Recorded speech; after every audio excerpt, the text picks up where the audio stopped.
Can Trump still run for president while indicted or if he is convicted?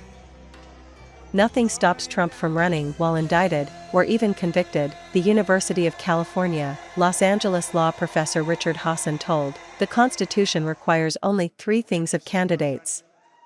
They must be a natural-born citizen, at least 35 years old, a resident of the U.S. for at least 14 years. As a political matter, it's maybe more difficult for an indicted candidate, who could become a convicted criminal, to win votes. Trials don't let candidates put their best foot forward. But it is not forbidden for them to run or be elected. Could Trump vote if he was convicted?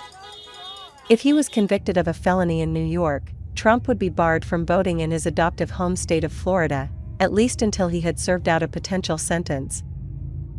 Would Trump have fingerprints collected? Take a mug shot. Ahead of the indictment, one federal law enforcement source told CNN's John Miller that Trump's Secret Service detail was actively engaged with authorities in New York City about how this arrest process would work if Trump was ultimately indicted. It's usually a routine process of fingerprinting, a mug shot, and an arraignment. It would not likely be a public event, and clearly his protective detail would move through the building with Trump. New York does not release most mug shots after a 2019 law intended to cut down on online extortion. Could Trump ever be jailed? We're getting ahead of ourselves. He hasn't been tried, much less convicted. I don't expect Trump to be put in jail if he is indicted for any of these charges, Hassan said. Jail time would only come if he were convicted and sentenced to jail time.